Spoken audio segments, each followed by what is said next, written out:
Hello and welcome to the Talk Football podcast. First of all, let me start off by apologising for the delay in episodes, but with Christmas and the big C word knocking about, I haven't been able to get over and do recording and editing, and so there we are. We've been delayed. Now, I've got two special guests with me today on the podcast, and this is a bit of an international podcast because returning from a bit of a break, because we haven't had him on for a while, it's Paul Nelson, all the way from Wellington in New Zealand. Hello, Paul. Thank you for having me. Hello. Hey, Paul's back. And joining me all the way from Derby, which is not a massive amount of distance away from me, it's Adam James, who's a Derby County fan. And yeah, well, there's been some interesting goings on there. So welcome to the pod, Adam. Cheers, my man. Thank you very much. It's Adam's a pod virgin, so we'll go easy on him, or not.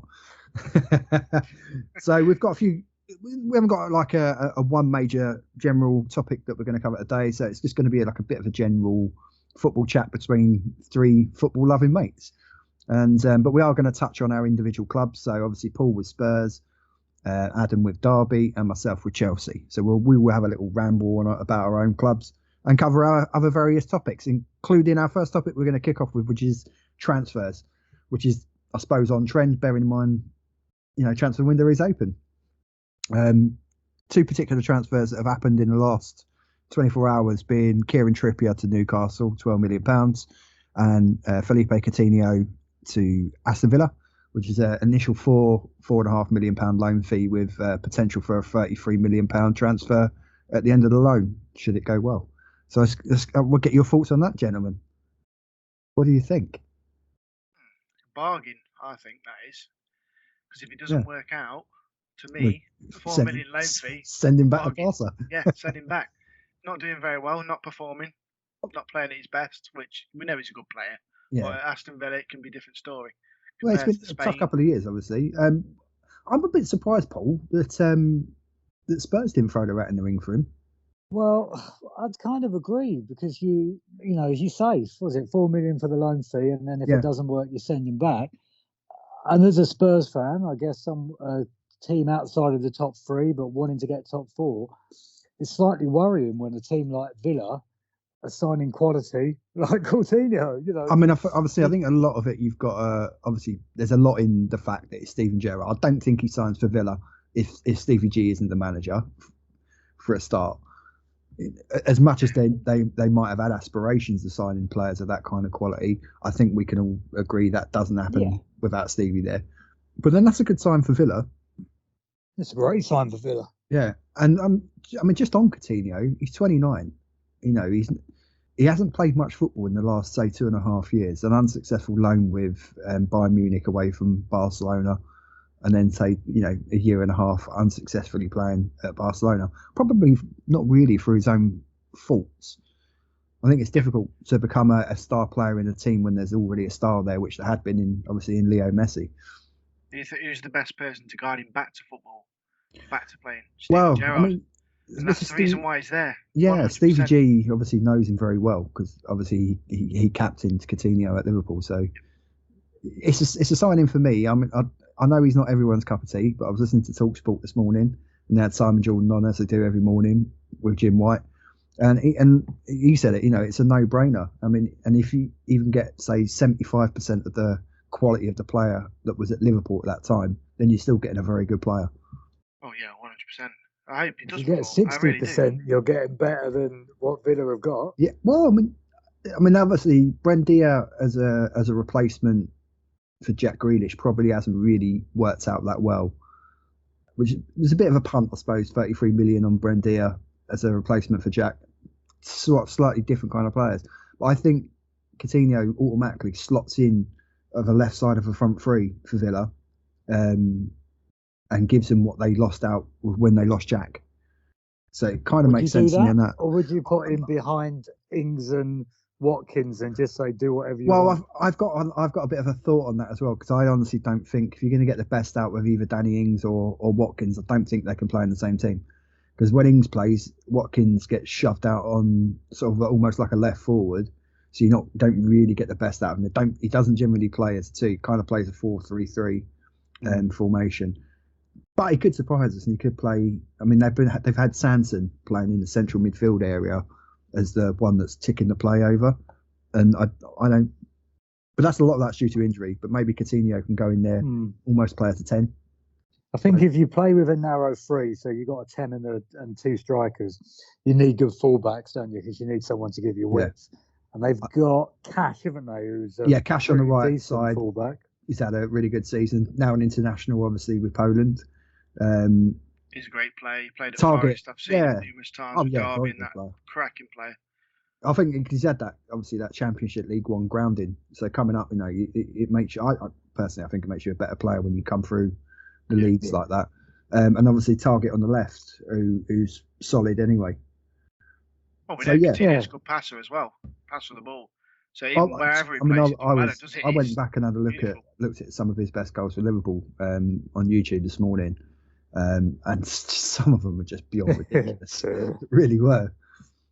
But all right. So Coutinho, very good signing.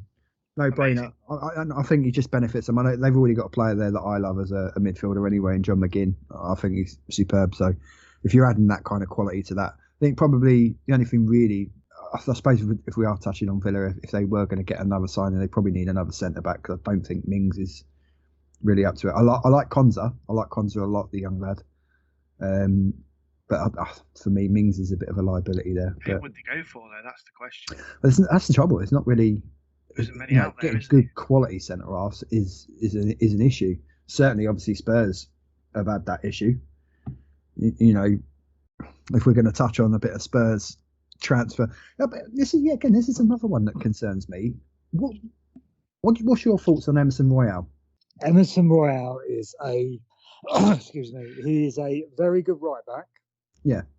He is not a right wing back. He's solid enough defensively, but he can't cross for toffee. He can't pass. He's an athlete, so he can get up and down the pitch, but he doesn't have the end quality to be a right wing back. He's a bit maybe in the Wan-Bissaka kind of sort of. Yeah, he's exactly like that. He's more than competent. He's very, very good defensively. Yeah, and he's an athlete, so he gets himself in the positions to cross the ball, but he doesn't have the ability to cross the ball.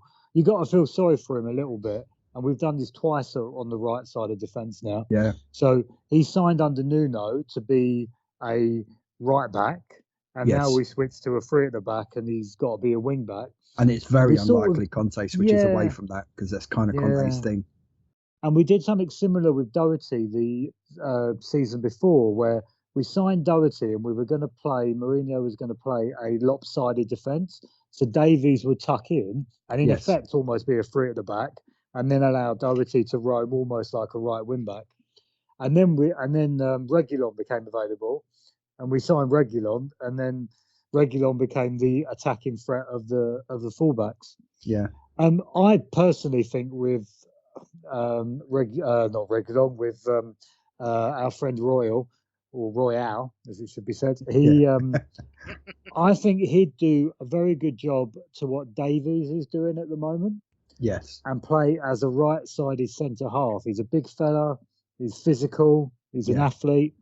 That creates a bit of a problem on the right though, because obviously you don't really play with a sort of like a right winger as such, or a right midfielder. So normally, if you start with a three, Moura would be kind of on that right side, but he drifts, and that really does leave the right flank open, particularly. I think it'd be okay with the way the midfield is at the moment, because he's got Skip and Højbjerg basically to cover across, shielding a back three. So you've got your five defensive players, and that's sort of the problem where we lack balance at the moment. You've got your back three, you've got your two in midfield shielding, and you've got two wing backs that can't attack. So you're basically defending with 8, and then you've got 3. For 12 million, I know obviously you wouldn't have been able to probably go nowhere near what Newcastle are paying in wages, but would you not have maybe try to bring Kieran back?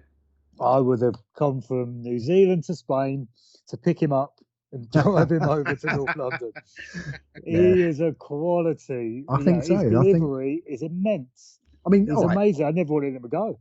Obviously, yes, people say, obviously they've come out. House today has come out and said, all right, he's not coming here just for the money. He's coming here for the project. We all know the money is going to be good. Whoever signs for Newcastle now is going to be on a good wage. There's no question about that. People were questioning, saying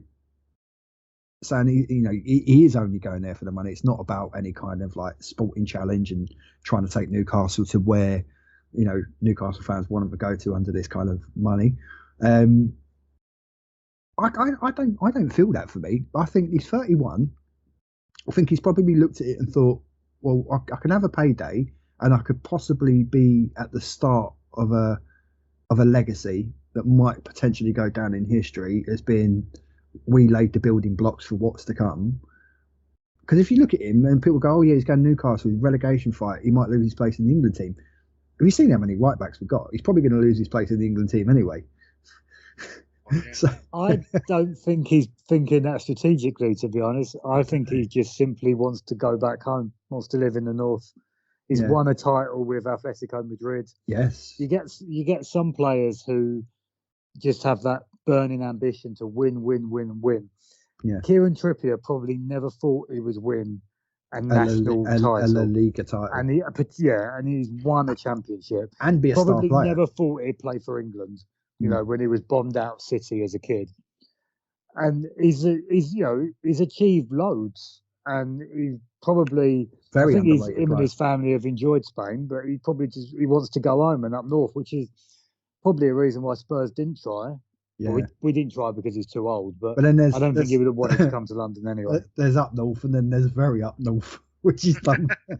Wrong with north, what's up with that? But would you question his ability then, Trippier's ability? I wouldn't, because I've seen a lot of people question his ability and everything. No. I think if anyone questions his ability as a player, I would question their knowledge on football, personally. Yeah, exactly. Yeah, like, I don't agree with it because I think he's an amazing player. I mean, look what he did for England in the European Championships. Yeah. We had, he had started at right back, and then he ended up filling in at playing at games at left back, and did equally as good. And people seem to forget, the free kick he scored in the World Cup. Yeah, can't say anything about that, can you? No.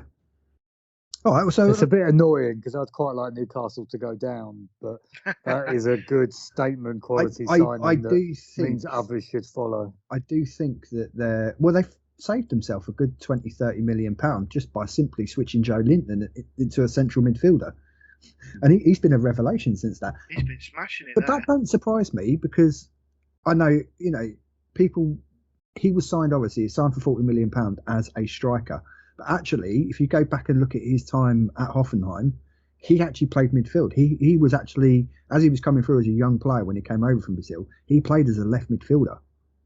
And then he became a striker because Hoffenheim had no one else to play up front, and he had the stature and the speed to do it. And obviously, he had a good couple of seasons which earned him the move. But it doesn't surprise me. But that's a good thing for them because they don't have to worry about signing anyone in that area as such. Probably need maybe one more, maybe attacking midfield in Newcastle, and then certainly maybe a couple of centre backs. Lascelles I think he's all right. If you have Lascelles alongside an experienced centre back, then I would stand Newcastle with a reasonable chance. They need to add a striker because they've lost Wilson long term, obviously. But you had a decent centre back and a striker who could maybe score 10 goals between now and the end of the season. I would give Newcastle a reasonable chance of getting out of trouble, not just because of what they do, but I'm looking at the form of the likes of Watford, Burnley, and in particular Southampton. I think Southampton's arse has dropped right out of it. Yeah, I think they'll go down. 100%. Don't score nowhere near enough goals. No, they're down. Yeah, you replace Danny Ings with a championship striker, albeit Adam Armstrong's a good player. He's untested at Premier League level, and obviously since Ings left, the form of Shea Adams has dropped out the window as well. I haven't seen him. You don't hear nothing of him anymore. No. So let's touch on Spurs. Since we've touched on them a little bit. So let's get a progress report of what Paul thinks of Conte so far. Obviously, I know Conte very well, being being a Juve fan and obviously a Chelsea fan, so you do like an ex-Chelsea manager. Yeah, I mean, I'll be honest. When his name was mentioned in the summer, I didn't want him purely because he was ex-Chelsea. And it was what we worked it out. Was it the 5th? Well, I think so there would have been Hoddle first. Yeah, Hoddle, which is a bit disappointing. Well, very disappointing. Yeah. Hoddle, Boas, Mourinho, Jose, yeah. And then there's one other, I think. I think there is. I can't remember who it was. But so I mean, he's obviously amazing and he's obviously immense, and we're lucky to have him. He's a winner. Bearing in mind the way Man United missed a massive trick there, not getting it ahead of you. Yeah, he knows what he's doing, and he's been great. He's been amazing. So we've obviously lost 2 games in the cup, one to Mora, and then you won to Chelsea last night.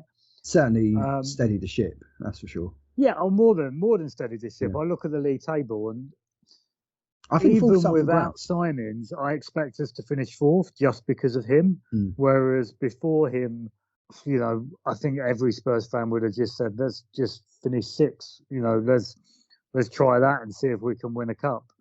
And Nuno was always at that caretaker manager feel about it. But we said this back in, I think it was actually the start of this season when we did a Spurs pod, and it was very much a case that we thought, straight away, obviously, the fact that they only gave him the 2-year contract, that rang alarm bells. The fact that he was maybe 5th, 6th, 7th choice rang alarm bells. Of what we know. of what we know. And then, obviously, the style of football, which never really, looking at, I mean, he did a good job at Wolves. You can't discredit what he did at Wolves, but he worked with what he had, and he played a brand and style of football that kept Wolves in the Premier League year after year, which is fine, but that was never going to sit and never going to be acceptable at a club like Spurs. No, he was sort of Mourinho light, weren't he? Mourinho, but practical trophies. Yeah, pragmatic, if you like. Yeah, and of course he didn't have the name to fall back on when it all started to go wrong. So it's been a strange season in that we won our first 3 games 1-0, top of the league, and then it all just fell apart. And then I moved to the other side of the world, and Conte comes in, and we started to play well again. So I'm not coming back till we win a trophy. That could be a while. Oh, dear. Or not, we'll see. So my only disappointment with Conte would have been last night, Wednesday night, with the League Cup semi-final. It was a very strange game because I didn't feel that we were quite at it. We've got a thing at the moment. We'll touch on Chelsea later anyway, but we've got a thing where we drift in and out of games, and we allow our opponents to get in it. And I just didn't feel with Spurs that it didn't feel like you'd ever really got out of second gear. We didn't, but I think the problem was, firstly, you look at the team, and Conte plays with his 3 at the back, and you need ball playing centre halves. Yeah. And we had Tanganga, Davies, and Sanchez, because Dyer and Romero, who are our ball playing centre halves, aren't fit. Yeah. And Romero would never have made it, but Dyer, we were expecting. Romero's a big miss. I do quite like him. Yeah, and then the problem with that, so once you've got them in the back 3, and then to play that 3-4-3 or 3-5-2, you then have to put Doherty at left back because you're not playing Reguilon, and then you've got Royale, who we've already touched on, a right back, and then you've got the 2 midfielders. We just had nothing. We had no creativity. We had no pace. And then you got a back 3 who aren't comfortable on the ball, let alone you could not call ball playing centre halves. So if I was Chelsea and Tuchel, the thing would have been press them immediately. They will make mistakes and we will score. And of course, that's exactly what happened. Yeah, I think I've got to give Tuchel a bit of credit in the sense he threw us a bit of a curveball by going with a 4 at the back. I guess Conte probably stuck with his 3 because he assumed... Threw you a curveball, threw us a curveball. Well, I think he probably assumed that I'll stick with my system because then that way at least everyone's matching up man for man and, you've got someone to compete against. But, of course, Chelsea had an extra man in midfield. They were able to boss it. They were able to press. We had a back 3 who can't pass it. Sanchez has been great with Romero being out on the right side of a back 3. Just defending. All he's got to do is defend and then give the ball to Dyer, basically, or punt the ball upfield. But then he moved into that middle position where he's meant to be the guy who's pinging the ball and dictating play, which he can't do. Sweeper-esque. Yeah, yeah. Which is not his role. And the moment I saw that team, it was like, we're in trouble. And just because we should have gone to a 4, and we came out second half with a 4, and we looked better. I think an element of that was definitely that Chelsea, obviously already 2-0 up, conserving a bit of energy, probably just thought, we'll keep a clean sheet and then we're okay. But we still definitely look better. Yeah. I mean, yet again, case of missed chances for us as well. We had 1 or 2 chances where we could definitely. The third and maybe the 4th goal killed the tie. And that worries me a bit, for the, second leg. So my only criticism of Conte, and I don't necessarily think he did this, but certainly post-game it felt a bit of a worry, was that was a team that was picked to show to the boardroom that he doesn't have the players that he wants and he needs, and they need to back him. Yeah. And, I can imagine that Levy promised him the world desperately to try and get him in the job, and I can equally imagine that Levy has scaled back some of those promises since he signed the contract. Typical Levy behaviour. Yeah. And I've not really seen you linked with many players either. No, well, I can imagine Conte's at the beginning of this transfer window thinking to himself, right, he probably knew he had to ship some out. I'm surprised he hasn't gone to raid some in. Yeah, I'm surprised he hasn't had a look at maybe raiding Inter and maybe taking one or 2 out of there. But I mean, there's a weird link with, we talked about Royale and his inability to attack with Traore, with this concept that he's going to be converted into a right wing back. I mean, obviously, Adam also, he knows Traore very well.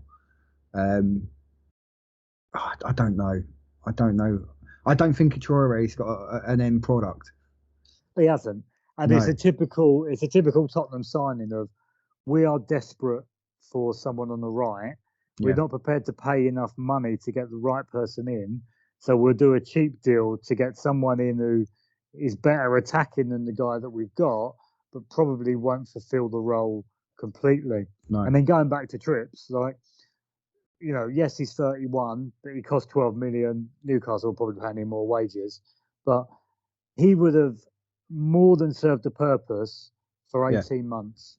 And then you've got 18 months to come up with your mid to long term solution. Yeah. But that's not, that's just not the way that Spurs and Levy think, unfortunately. No, it's not. Which probably leads me to think that Conte goes within 18 months because he'll get frustrated and fall out with the ball. And to be honest, I think this is a problem, and this is what has always held Tottenham back. Like Poch had that great team, that team from 15 to 17, those 2 years, we were immense, and then we just didn't build on them.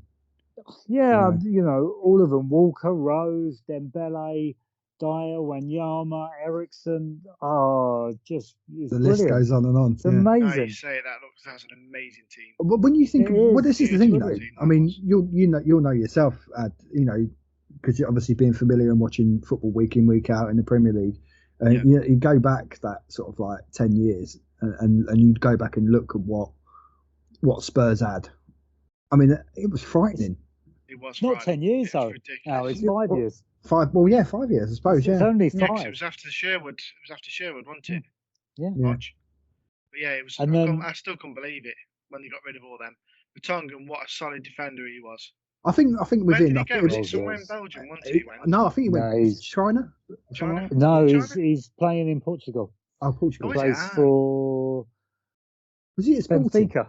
Benfica. That's it. Yeah. And then Toby went China, didn't Toby's in the UAE. UAE. Yeah. Well, that was a money deal. He was solid and all. Still can't believe they got rid of him. I mean, obviously, he was captain, if I remember. Yeah. Well, he would have captained a few games. Yeah. We touched on it before as well. Like, obviously, when they brought Bale back and all that. I mean, I know Paul was quite excited about that, and that never really worked out. No. But I did. To be honest, though, I never really saw that working out under Mourinho anyway. That was a Levy signing because he desperately wanted to bring him back. But that's the thing with Spurs. So you take that 2017 team, no player that we have signed since the summer of 2017 would get in the 15 to 17 team. No. Probably wouldn't even make the bench. No. So that's how far we've dropped. I can see Bale coming back. Yeah. I can see. I don't He's know. Transfer listed apparently. There's got a few players. Well, going. yeah. Well, Madrid. Well, every team in Spain needs players. Any kind of big name players that are of an age. They need them off the wage bill because the Spanish league really clamped down when it comes to, wages and the clubs being able to run within a reasonable budget. So I read a piece today on Bale that if Wales don't make the World Cup, then he'll retire, and he's thinking of going back to Wales, going back to play for Cardiff or Swansea, just to short term until the World Cup. Really? Or stick to golf. That's what he's doing at the moment. Yeah, he loves his golf. Yeah.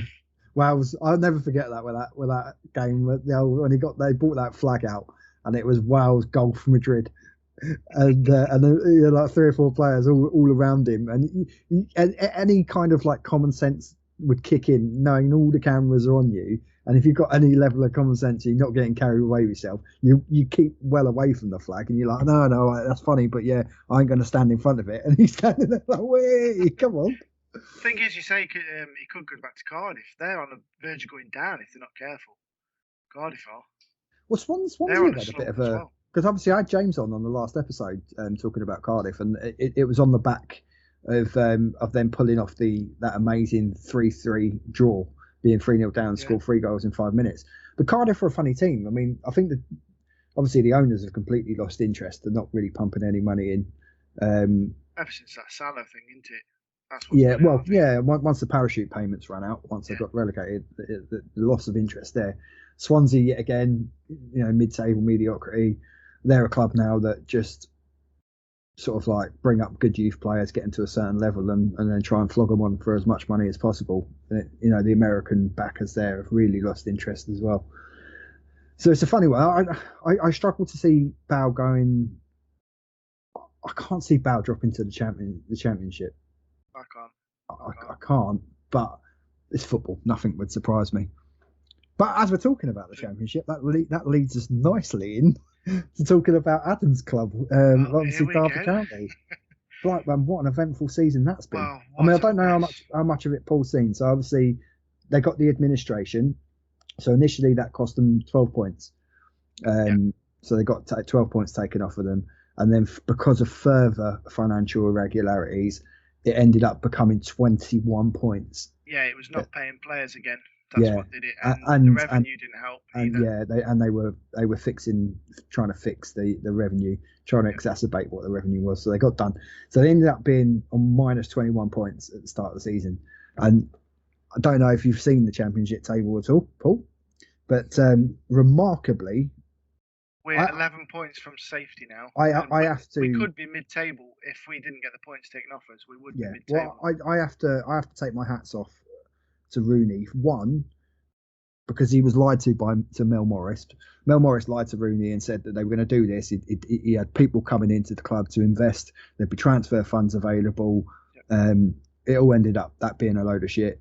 Never told him about the administration at all. No. Nothing was told. Never told him about. He only found out when he looked at Sky Sports News. That was it. Yeah. And he found out. He had no. Yeah. I mean, you would think maybe that's maybe a bit of naivety on terms of his managerial, level, that he wasn't as invested in the club to not know that something was going on in the background. You could say that for one. But what I've got to take my hat off to him is the fact that he stuck about. Yeah, that's me. That's loyalty. Yeah, I know, because I know. I've got one massive respect for that bloke. After the first season, there was a bit of a 50-50 split with the fans. I think some of them were like, oh, you're just living off name and reputation. You're not any good as a manager, questioning some of the... But I think a lot of people forget that those players weren't his players.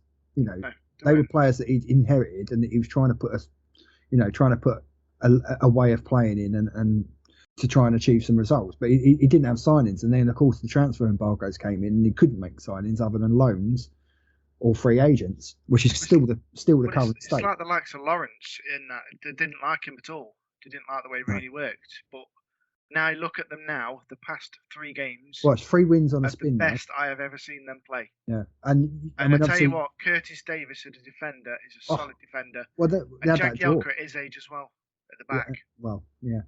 Says it all. But I think that's you're starting to see Rooney's personality in terms of his personality on the pitch within his players, if you like. Yeah. It just shows you. Look the other night. He got coronavirus. Yeah. Well, he hadn't got coronavirus. He just stayed away because he got cold symptoms. But he stayed on the phone throughout that whole game. So in the current situation, you're 11 points off of Reading, 12 points off of Cardiff. Obviously, Reading have 2 games in hand. Cardiff have a game in hand, but they're really struggling. They're really, really struggling for form. I always said this. I mean, we've seen this all the time in the Championship. You have teams at a midway point in the season that are nowhere near the top 6. They're hovering around sort of anywhere like 15th or whatever in the table, bubbling along, and then it's such a weird division. And then they put a run of 10 or 15 games together and go on a streak and end up in an automatic qualification. It's a strange, funny league. I think it's brilliant division. I do see Derby actually getting out of this. I really do. Even because we're only really talking about 3 games. If they can get momentum, obviously we're talking about potentially bids coming in for the club now as well. Yeah. One being Mike Ashley. Mike Ashley today has been rumoured 50 million. A 50 million bid, yeah. And what I've heard as well from, I don't know if you know the One Direction, Niall Horan. Oh, right, yeah. Massive fan of Derby. And is he? Yeah, he's been said and come out and said that it's all on proof. It's got to be proof that they've got the money there. Well, I think we know Mike Ashley. We know Mike Ashley's got the money. Oh yeah, he's got 300 million off Newcastle burning in a hole in his back pocket. And another thing, Derby have rejected bids for 2 players today. Yeah, well, that's a good sign, I suppose. Well, the administrators have rejected them. They said they want to try and keep as many players at that club as possible, unless they necessarily need to sell them. Yeah. At the minute, obviously, the talk's going on. It is imminent. I can't even say the bloody word now. Imminent. It is imminent that them bidders are going to be announced. Obviously, I've been on Twitter since that news broke about Ashley. I've been on Twitter trying to gauge what the fans have been saying, and obviously there's a bit of a worry looking at what Ashley happened with Ashley at Newcastle. I don't necessarily buy into the fact that Ashley was a completely terrible chairman. It's not like he didn't spend any money at all. No, but he's clever. He's a clever bloke. Yeah, I mean, you can maybe balance the books completely. Yeah, I mean, maybe Mel Morris, what he's done with Derby now. You could probably question some of the managerial appointments. Getting rid of Lampard was one of them. Well, what an idiot! I don't think you had a choice in that, did you? Well, no, he chose where he wanted to go. Yeah. Chelsea's fault. I blame them. No, honestly, I think if Lampard had stayed, I think it would have been a different story. But it's maybe, but then even if Frank had stayed, though, you still would have had the financial problems. Well, yeah. I think that Mel Morris took a punt on the fact that you were going to win that playoff final, and if you'd have got to the Premier League, then all your prayers are answered. He'd have back pocketed that completely. Oh yeah, because that's 120, 140 million, for the season.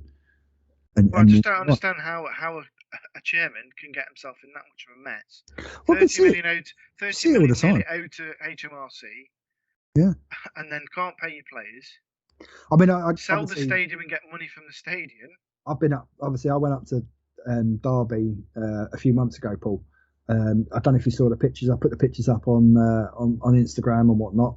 The stadium's incredible, and the setting around it is incredible. It's a Premiership ready club, and I'm surprised that more investors haven't got in there. Room for expansion on the stadium as well. Yeah, it's nice. Bang smack in the middle of a retail park. I don't know why I'm waving because you can't see me. Adam's definitely got a voice for radio, not for screen. Exactly. I can dance all you want. Yeah, well, I'm hopeful. Obviously, being up there now and whatnot, I've got a bit of a soft spot for Derby, obviously now. So I'm hoping that someone comes in and can take the club forward. I tell you what, if it's Ashley, it's Ashley. I don't bother who it is. As long as the club gets saved. Club alive, I don't care. Yeah, I mean, and we know he's got money. It can be Rolf Harris or anyone for all I know. It can be anybody. I don't care who it is. Just save this club, please. Thank you. The unfortunate thing with Ashley is that because of who took over at Newcastle, he easily passes the fit and proper ownership test. Yeah. To be honest, mate, Rolf Harris is probably going by what looking at the Premier League guidelines. Fit and proper. Well, she's probably got a few quid from Epstein lying about. We won't get too. We'll get too. Proof of funds. As long as he's got proof of funds, I don't care. He can take it over. Right. So, well, since we've covered yours two's clubs now, I suppose we better cover my own. And bearing in mind, I've never actually done a podcast episode on Chelsea yet. On here. Have you not? No, my mate Ian, he's a big Chelsea fan, works with me on the buses. He's supposed to have done one with me. It's all there, it's all done, it's all written. We all know what we're going to do and say. But because we do shift work and whatnot, we've just not been able to get it together and find a time where we could get it done. So, yeah. I'm going to fire a question at you as well in a bit. Go on then. Yeah, we'll ask you the question. There you go. You two can interrogate me. About Lukaku, what's all this story then? Do you know what? I never had an issue with it. If you actually go back on, if you actually go on the Sky Italia website and you watch the interview, you'll get the full context behind it. I was hearing that he didn't actually want to join Chelsea. Well, there was all this and about Chelsea was the fourth choice club. I'm sorry, but if you put Bayern Munich, Real Madrid, and Barcelona on the table, any club's the fourth choice club. Where? So, yeah, again, it's a bit of media sensationalism that has blown it a little bit out of proportion. He never. Surely he's got to think first team football. He's got to think that. Yeah, but listen, when that episode was recorded, that interview, he was injured. Tuchel wouldn't let him. He was drip feeding him back into the team. He wouldn't let him come back into the team. And thing is with Lukaku, unless he's fully fit, then he's not as effective as he can be when he's fully fit and he's a bully, and he pins defenders and defenders can't get around him. They can't get in front of him. That's the Lukaku you want on the pitch. If you don't get a fully fit Lukaku on the pitch, you get the Man United Lukaku, where he's got the touch of a rhinoceros. And if you ain't got the touch and you ain't getting into position, you ain't getting in the box quick enough, you ain't getting goals. He'll still get goals no matter what because he's a good goal scorer. But the most effective Lukaku is fully fit, and I think Tuchel was right in holding him back because if you rush him back too early, there's always a chance that the injury reoccurs. Well, his form did drop, didn't it? His form did. I mean, a couple of games, but then he went jaded. But see, then a lot of that ties into the fact that that our two most attacking players was our fullbacks, and we've lost Ben Chilwell for the season, and Reece James recently has been out injured. So if you take the two most, and at one point, bearing in mind, just before Chilwell's injury, Reece James was our top goal scorer on 6 goals, and Ben Chilwell was our top assist maker. So if you take them two components out of the team and you're not getting service into the box, your attacking unit can't function.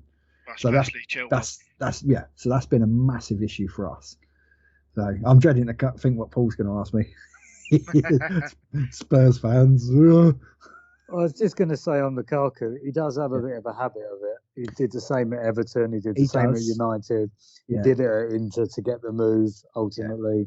So it's not something that anyone who did their due diligence would have known. He has a character of wanting to talk, particularly during international breaks. Yeah. It is a bit of form. He has got form for doing it. But I mean, even the whole thing about him. They'd have him back though, wouldn't they? They'd have him back like that. I think they'd have, to be honest. They'd probably have any goal scorer.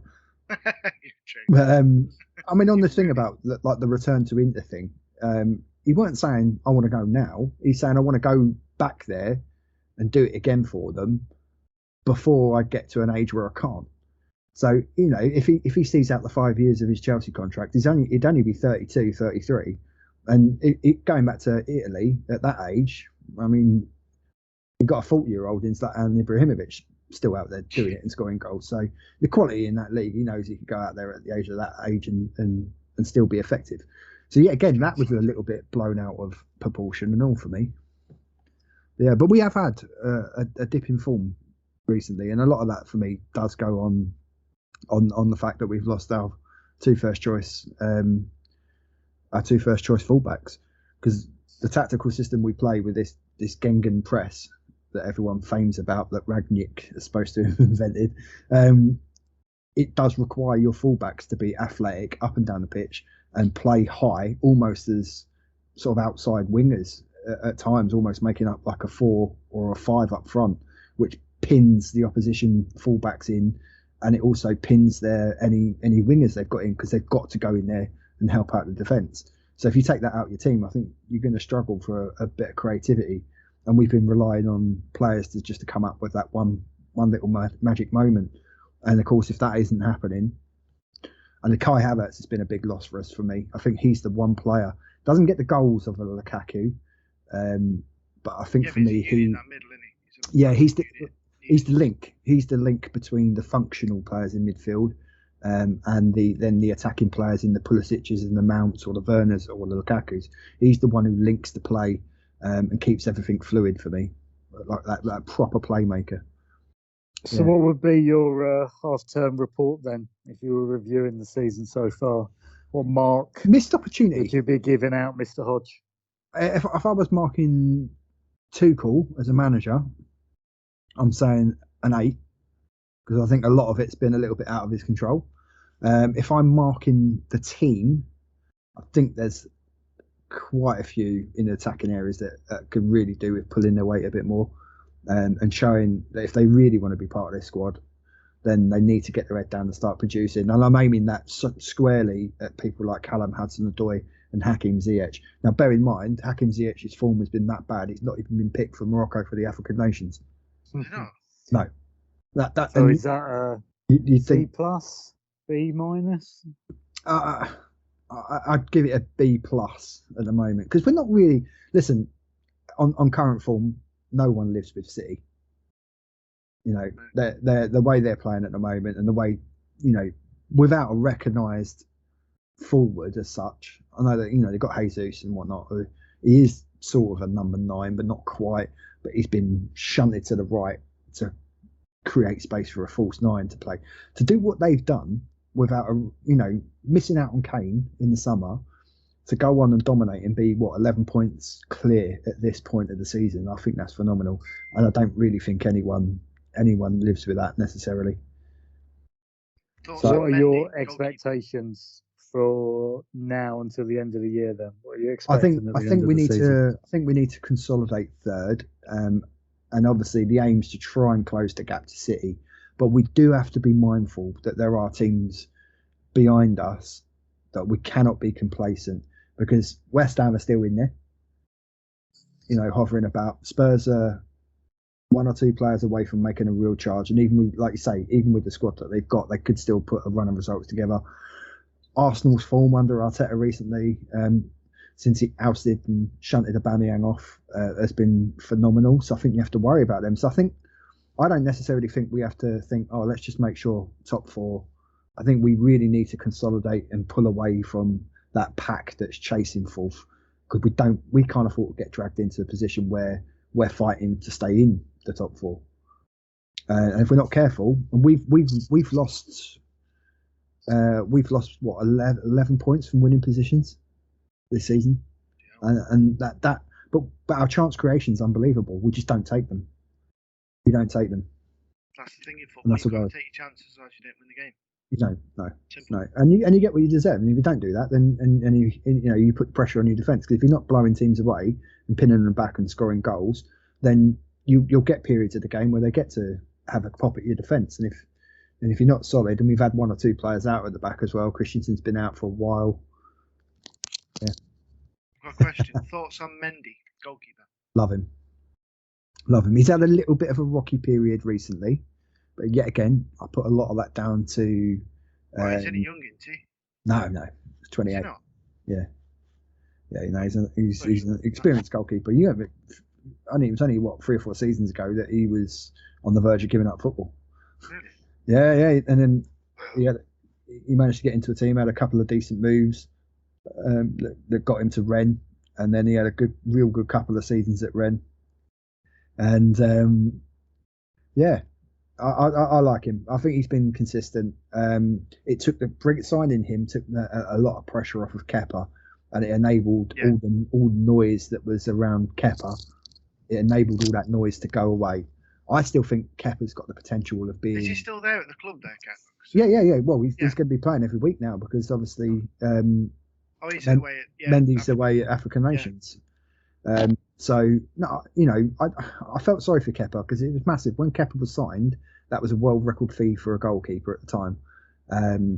So it was a lot of pressure, and he was young, and he'd never been at a big club or anything like that. And it was kind of a rush signing because we'd sold Courtois to Real Madrid, and it was a case of we needed a goalkeeper, and no matter who we went for, the price was going to be jacked up because they all know Roman's got the money. So yeah.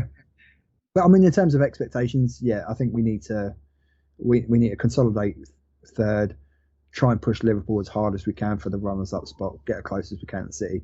If we get a bit of form, we get our players back, start scoring some goals, How much of a come down is that though from being champions of Europe? Well, we can still sing it for another few months, can't we? So. So do you think... It is a come down, and arguably on paper we should have been right up there with City in terms of squad quality. But it just shows you though how fragile your squads can be, and I think Liverpool are about to hit a bit of a slump and all because they rely so heavily on Mane and Salah, and both of them are now away for a month. So how do you think the Chelsea hierarchy will view it? Bearing in mind, as I say, champions of Europe, and then you go and spend 100 million on a striker. Well, I don't. You'd expect the title, would you not? I'd expect to be very close, but yet again, you cannot control what City do. You can win your games, like Liverpool when they lost out by, the season before they won the title and they lost out by a point, and the pair of them scored over 100 points. Sometimes you just can't. Some things are out of your control. But that's not the situation at Chelsea, though, is it? It's not, no. And arguably, we could go into the January transfer market and spend. I don't necessarily think, other than a left back, I don't really necessarily think we've been linked with making a move for Digne from Everton. I think that's a great. He wants to leave as well. Well, he's fallen out with Benitez. He hasn't been playing for about the last 6 or 7 matches. Him and Benitez's relationship's gone, so he wants out. I think he's at a good age. He's clearly obviously better than Alonso, and I'm not saying Alonso's a bad player, but in order to play the system that we play, you need pace in those wide areas. I think Lucas Digne at the age of 28, they're talking about 30 million. I think it's a sensible signing because you need to keep, it's like if you're going to compete for trophies year in, year out, and if you want to stay with the likes of City and Liverpool, arguably you need 2 very, very good players for each position. That's the reality of it. And one of them's always going to be disappointed and not play, but there's plenty of matches across the season where both of them are going to get 30 plus games each, minimum. And you're going to get injuries, as we've seen with this season. But this is it, though. This just goes back to the fragility of any Premier League squad. If you scratch beneath the surface of most Premier League clubs' 11s, it gets a bit scratchy, Liverpool included. So, you take out 3 or 4 of their key players, and they're in big trouble. Well, we'll see in Jan, won't we, with them? Well, this is it, and I know there's been a bit of criticism of Mane recently, and I don't understand that. But Mane plays every minute, week in, week out, other than maybe coming off every now and then for a 10 minutes rest as a sub. And the reason he has to do that, and the reason Salah has to play that, is because they've got nothing. They've got nothing in reserve. And same could be said like I say at Spurs. You take Kane and you take Son out, where are the goals coming from? What about Jota though? He seems to be doing all right. Jota's a great signing. And ultimately, he will be like in that next generation of their evolution of the front three, and they're being linked with this Luis Diaz for around about 60 odd million. He plays for Porto, and he looks like a very exciting another winger. So obviously, but that if you're paying 60 million now for someone who that worries me. That maybe thinks that someone maybe it is time for them to let Mane or Salah, one of them, go and take a big offer, because they're still at an age where a Madrid or a Barcelona would probably come in for them and make an offer. I know. Worked last time, didn't it? Well, yeah, it did. Yeah, look with Coutinho and Hazard, and seen it before. I mean, the biggest favour Sergio Aguero has just done Barcelona is retiring. He's just saved them the best part of $500,000 a week in wages. He's had no choice in it, though, has he? Well, he hasn't. No, he's had to go. But yeah, it's a funny one. Anyway, that's enough about Chelsea before you grill me too much. Right. No more questions now, Your Honour. No, honestly, we to be honest, there's no excuses. The quality's there in the squad, but it's football, isn't it? You can send whoever out on the pitch. It's still 11 men against 11 men, and if you're on the day, if you don't want it more than the other team, then you're going to get caught out. I'm just looking forward to tomorrow, Derby against Coventry in the Cup. Well, yeah, FA Cup weekend. To be honest, I've been a bit poor with the fixtures. I know who we're playing. We've got Chesterfield, but who's Spurs got? Morecambe. Oh, the Winkles, the cockle pickers. Is that away? Man City had Swindon today. Yeah, Man City had Swindon. Man City swept them away. To be fair, man, I don't know if you saw the lineups, but other than Cole Palmer and that, it was a very, very strong City team. I think Pep's eyeing up a good old fucking trophy haul this season. I'll tell you. So I'm looking forward to Millwall Palace. That'll be a good one. Millwall Palace, is that at the Den? Yeah, that's at the Den. Yeah. I tell you what, though, I mean, I've always used to look forward to third round of the FA Cup weekend. It was always one that sort of really stood out because you were always looking for those where's that giant killing going to come from? I hope it's not us with bloody Chesterfield. That's for sure. Can you imagine? Yeah. Can you imagine losing to that one? Wow. But will he put kids out though? Will he put all his kids out? I don't think Tuchel will. I think he will shake it up a bit. But that'll mean the likes of like a Loftus-Cheek playing, Hudson-Odoi playing, and maybe throw one or two of the young players that have coming through. So young Val made his debut the other night against Spurs. Come all right, did all right for 10 minutes when he came on. He's a good young prospect, so he might get a shout. I'd imagine probably Conte will probably do the same. We haven't got any players left, but to be fair though, because obviously the recent games that have been postponed because of Corona, Tottenham haven't really played a great deal of football recently. No, we haven't. We had a sort of like a little mid-season winter break, kind of December time. But we'll just try and save some legs for Wednesday. Give Wednesday a go. Then we've got Arsenal in the league, so the bigger games really. That's going to be a big one. That's a real season breaker. Yeah, it really is. It really is.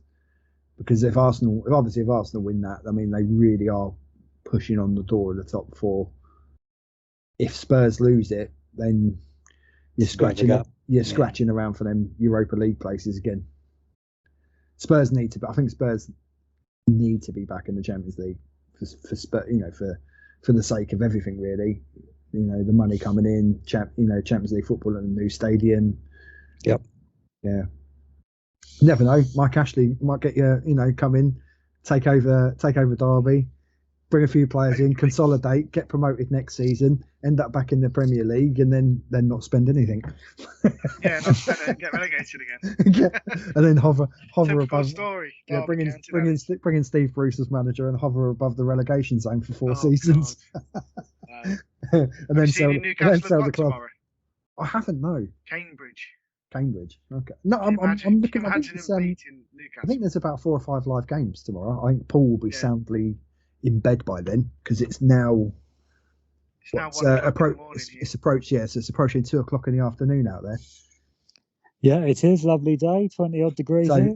I don't know if you know the time difference, Ad, but it's a 13-hour time difference. So they're 13 hours ahead of us here.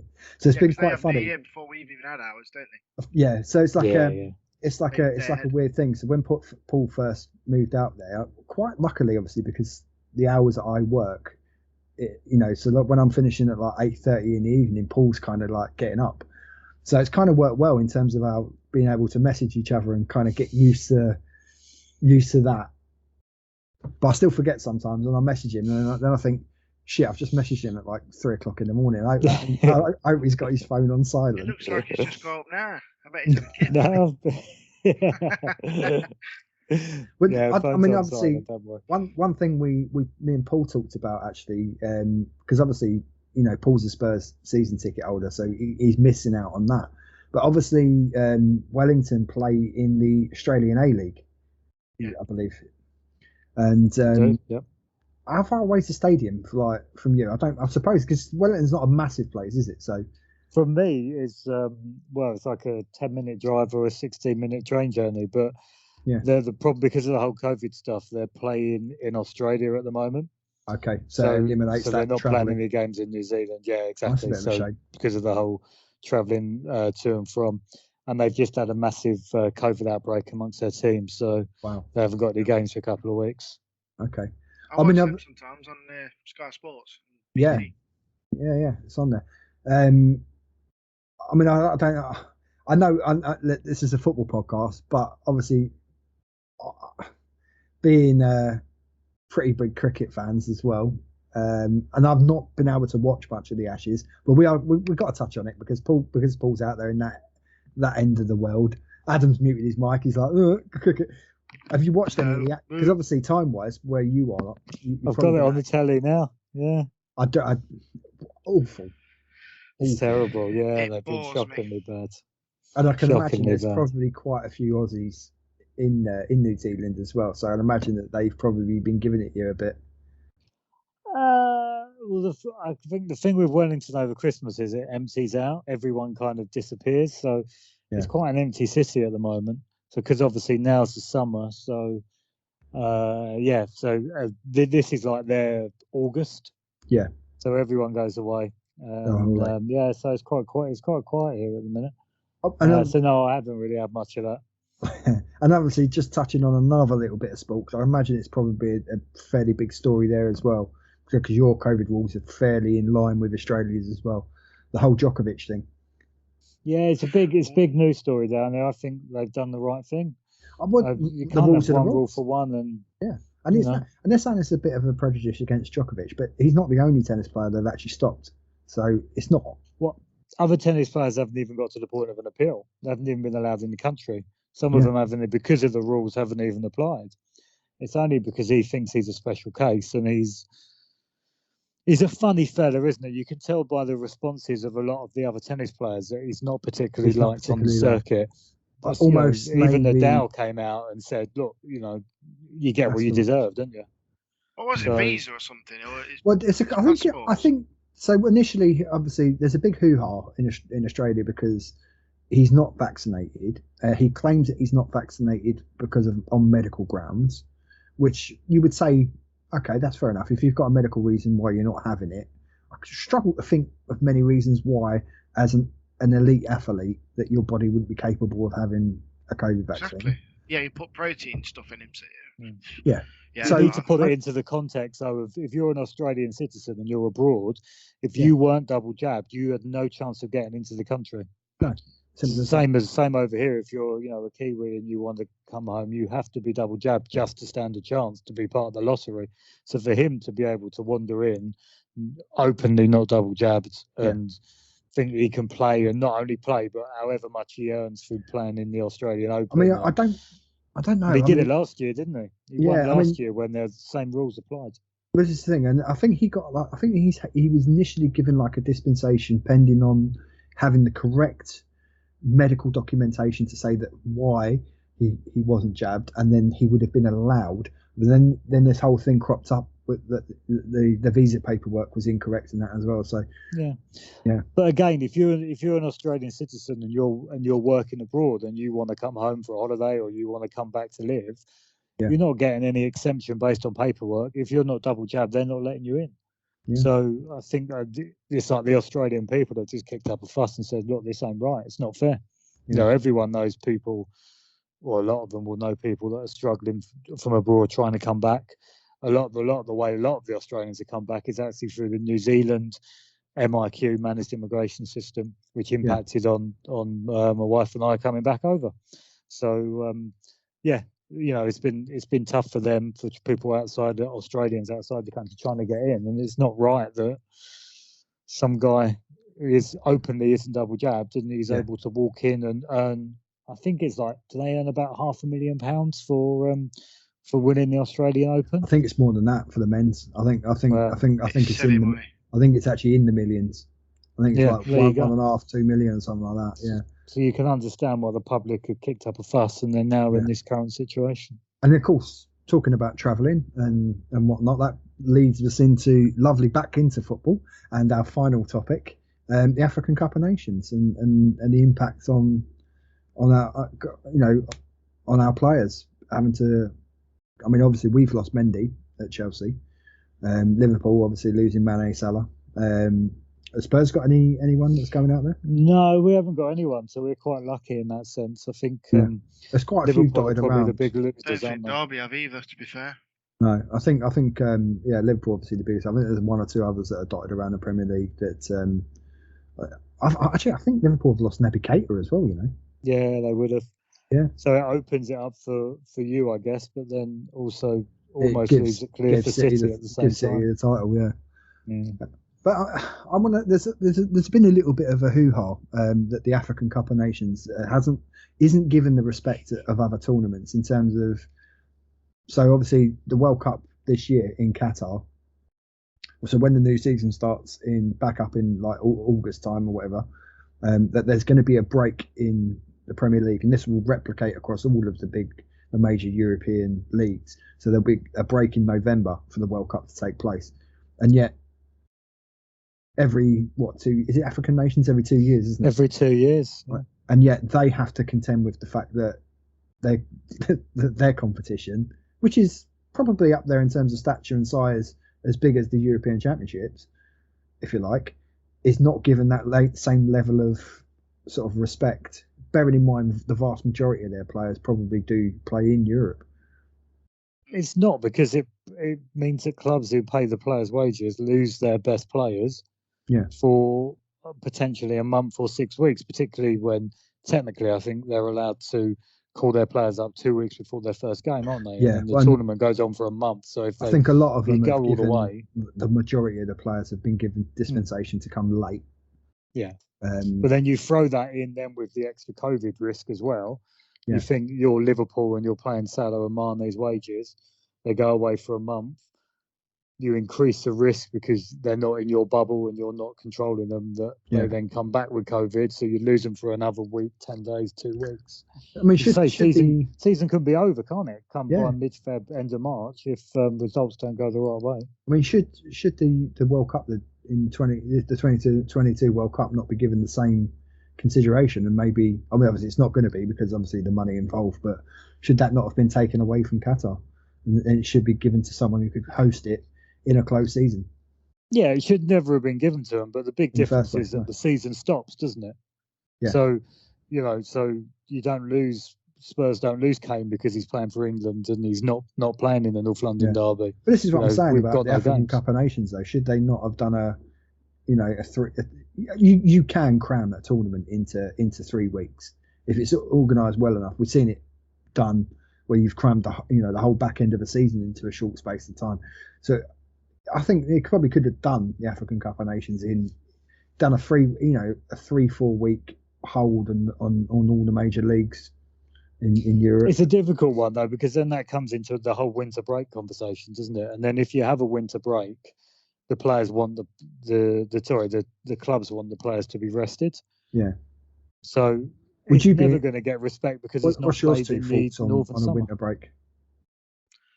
I don't know. There is one, isn't there? Not really. We're not breaking at the end of Jan. I think that's just a different international break, though, isn't it? It might be.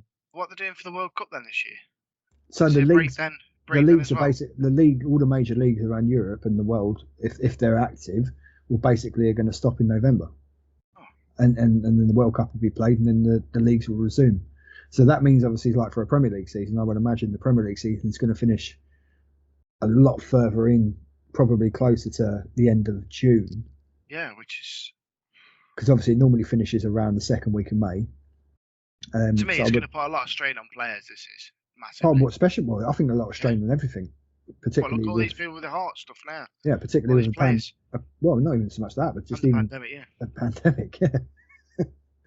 I'd say mental exhaustion as well. So you think, you know, all the top players, are they going to have the mental energy to come back and want to play in a Premier League? Because you're not going to be able to start, or just missed out on the World Cup. You're not really going to be able to start the leagues any later on the following season either. Because you know, normally, obviously, you'll start that season in August, and then by September you're going to be straight into the qualifiers for the European Championship. Me personally, I'd have cancelled them, both of them, African nations and that. But it's all money based. It's all money, of course, yeah. So, but if it was me running it, I'd have cancelled it. Money's not an object. Let's cancel it. Let's get the seasons done. Let the players rest. Get this pandemic done. If it ever gets done. If it ever gets done, yeah. Well, you've got the new one now, haven't you? Florona. Bird flu's back again. Is it malaria now? What's the other one I've just seen? Well, Florona's this next biggest one, I reckon, which is a combination of the two. There's this pregnant woman in Israel that somehow managed to get both, and both seem to have fused with inside her, and now they're panicking that if that gets out, that could be the next big variant. But you know, it's not all bad news. Apparently, it's more mild than Omicron. So every cloud. I just think of all these players having to travel. That's what I don't get. Well, I mean, obviously Pep missed the game today because of COVID. So let's get them everywhere. Even my daughter. And my dad. And my dad as well. Yeah, he tested positive last night. You can't avoid it. It's just incredible. I have avoided it. Thank God. That we know of so far. For now, yeah. Anyway, right, gentlemen, I'm going to bring this episode to a close. We've covered quite a bit in this. It's been a good one. I quite like having these three-way pods because it's nice. Like it's almost like you're not the same, but it's like almost like you're in the pub doing the whole. All we need is a couple of beers, really, don't we? Not appropriate for you early in the morning. I don't know. He's on the two now, so that's all right. He's on the milk. I've been on my tea. I think that's been a good pod. So hopefully we'll have these two back again soon. This pod should go live at some point on Sunday, so you should be hopefully listening to this Sunday afternoon. And I promise you, and I'll tell you what I have to say as well. I really appreciate all the messages that people had sent because I know there's been a big gap, and so for that I apologise. But I promise you that there won't be as big a gap between this episode and the next one because I'm finally allowed to come home. and it might be a derby one, depending on this. Well, we've definitely got to follow that up. And yes. And obviously, the Premier League's always rumbling on. So, and Spurs is never uneventful. So we're definitely going to be hearing from Paul again. That's for sure. So right. So I'm going to bring that one to a close. I'll say thank you to everyone that's going to be listening. Massive thank you to Paul all the way from New Zealand and Adam all the way in Derby. Thank you very much, mate. Thank you. And we'll see you on the next episode. Don't forget to get in contact with the show on the socials. So it's the Facebook page at Talk Football. You can find us on Instagram, which is talk.football.hd, and that's the same for the TikTok page as well. So you might see some silly things on TikTok, me doing silly videos about that. I'm also going to, just as a little side note, towards the end of this transfer window, I am going to get out with my camera phone and I'm going to buzz around. I did this a few years ago, transfer deadline day, and I'm going to see if I can get our podcast on TV with Sky Sports News outside one of the grounds. And I'm going to make up some flyers and I'm going to do some little posters and I'm going to try and plug it. So look out for that transfer deadline day. I promise I won't be running around waving purple dildos in anyone's ear holes or anything like that. Stoke. So look out for that.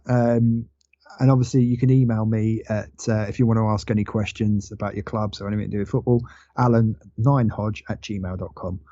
So once again, thanks guys, and we shall see you on the next pod.